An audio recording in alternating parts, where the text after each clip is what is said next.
You would agree that Einstein was brilliant. Oh, sorry.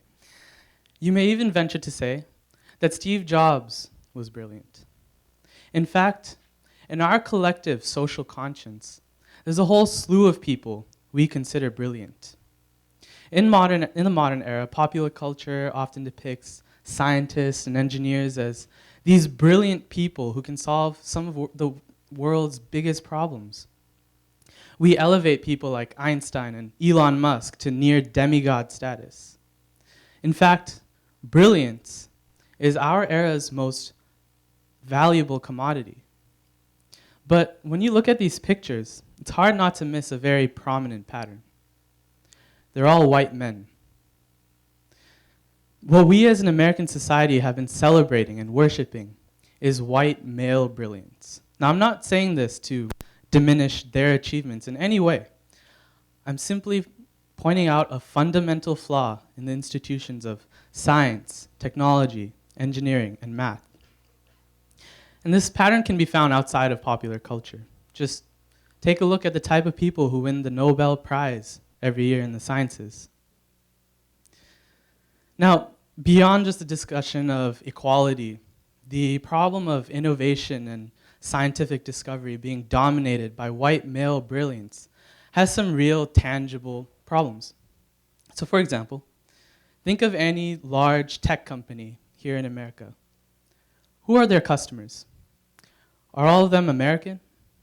Better yet, are most of them white men in the West? Absolutely not. Customers for these companies come from all around the world, from diverse backgrounds. So this begs the question, how does an industry dominated by white men develop products for the more than 90% of humanity that doesn't look or live like them? They can't. And the fact that they can't can pose some serious economic hurdles for these companies in the coming decades.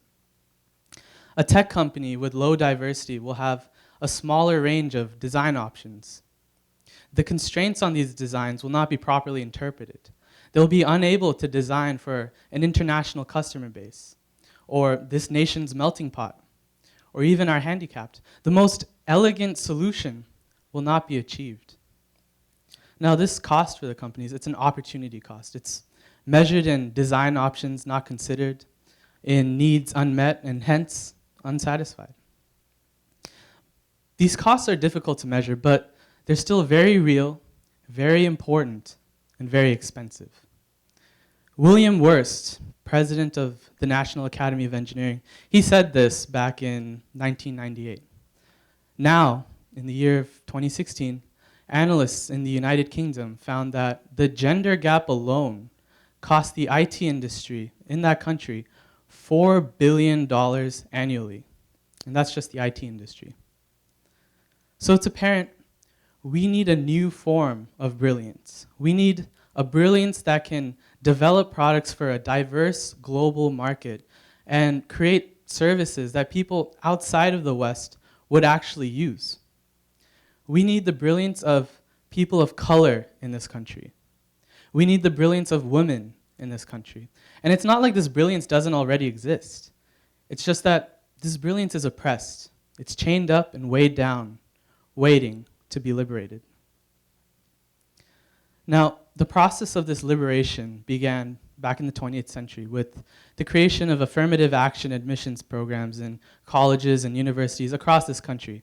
The idea was that if you could get a handful of students, despite institutional racism, to attain higher education and liberate their brilliance, then their brilliance would do beautiful things for their communities as well as communities everywhere. Unfortunately, now in the 21st century, many colleges and universities are reversing this progress, often with the backing of the state. Just last year, the Supreme Court presided over a very high-profile and controversial case, threatening to rule that the affirmative action admissions policy in the University of Texas was unconstitutional, setting a precedent.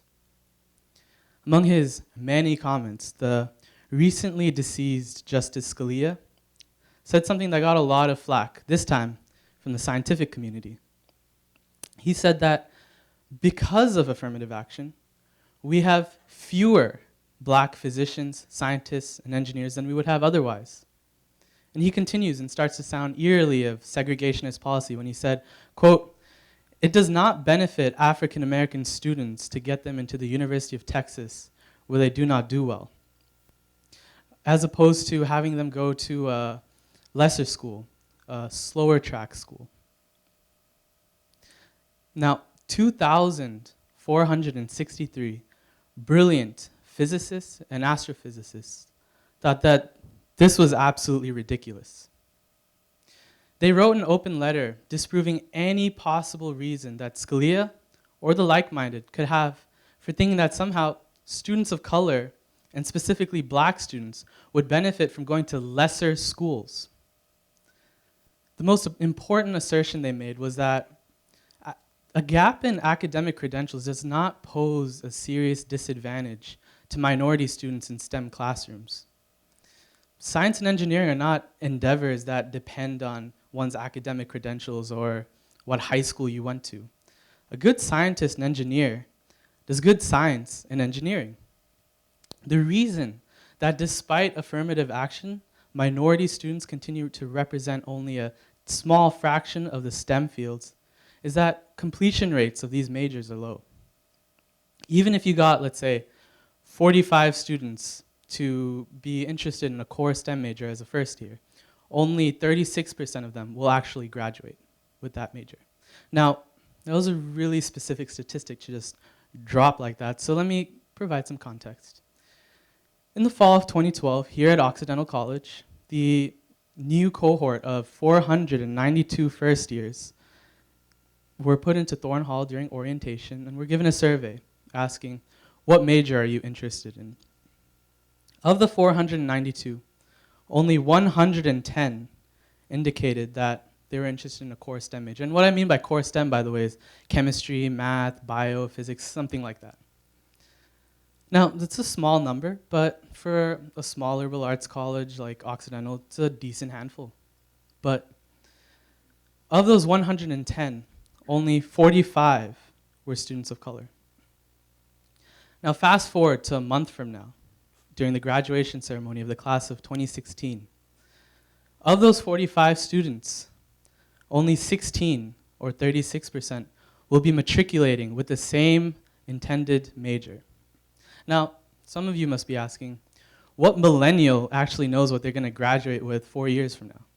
And it's a valid question, but such an argument does not explain why 51% of white students in the same class will be matriculating with their intended core STEM major. Why is it that at Occidental College, white students are 1.5 times more likely to follow through and graduate with their intended core STEM major than students of color are? And this disparity, by the way, is worse at institutions across this country. I believe that the reason for this disparity is that students of color have no reason to stay in STEM. And I believe this because I had no reason to stay in STEM.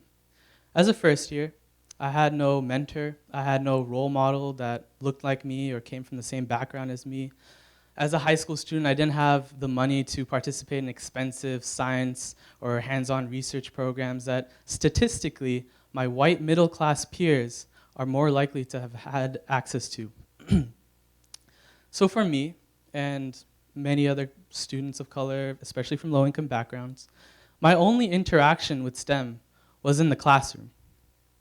And when we come to college, these classrooms, the archetype of institutional racism, are not welcoming environments. As the more than 2,000 brilliant physicists who wrote that open letter I mentioned earlier say, from their personal experiences as well as from statistical research, minority students attending primarily white institutions commonly face racism, biases, and a lack of mentoring. Meanwhile, white students unfairly psychologically benefit from being overrepresented. I saw my friends studying sociology or diplomacy and world affairs, or even philosophy, and I saw how what they were studying spoke to their identity. I wanted the same thing, but I wasn't getting it as a student of the sciences. Science It did not speak to my brilliance. It did not speak to my reality.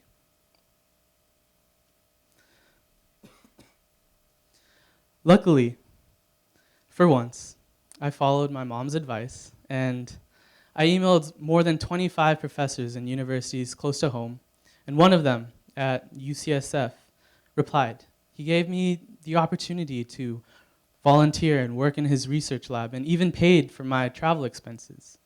The grad students and postdocs in that lab, they showed me what I could do with the scientific knowledge. They showed me what I could design, what I could engineer, even what I could sell.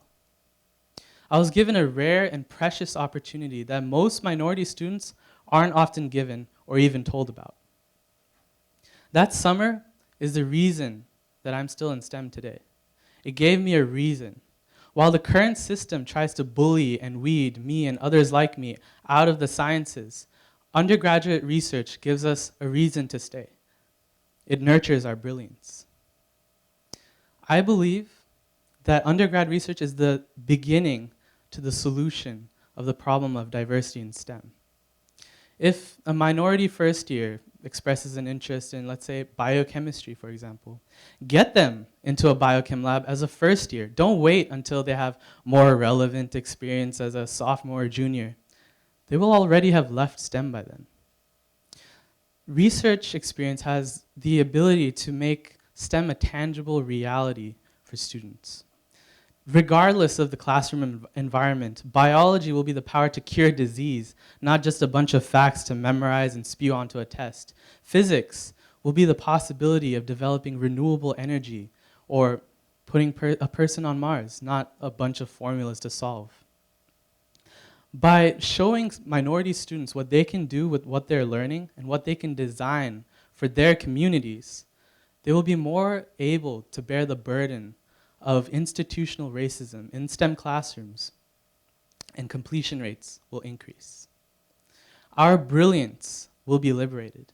We will go on to innovate and make scientific discoveries, and we'll become leaders of industry and academia.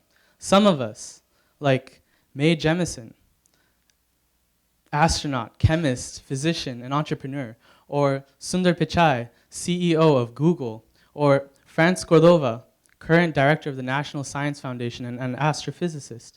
These people, despite all the odds, liberated their brilliance and became leaders of their fields. I believe that by showing minority students and what they can do and giving them a reason to stay in STEM, more of us will join them and the likes of Steve Jobs and Elon Musk as brilliant scientists and engineers who can change the world. Now, before I end with a feel-good solution, I want to give you some food for thought. My journey to liberating my brilliance was a difficult one, but even I had some advantages. I'm a South Asian, and as an Asian, we benefit from the model minority myth. So students of color who are Black or Latino or Native American have a much harder time breaking the chains of institutional racism and liberating their brilliance. Furthermore, I'm a male, and more than 90% of the tech world is male. So if you thought that my journey was hard, just imagine how much more difficult it is for other minority students. Thank you.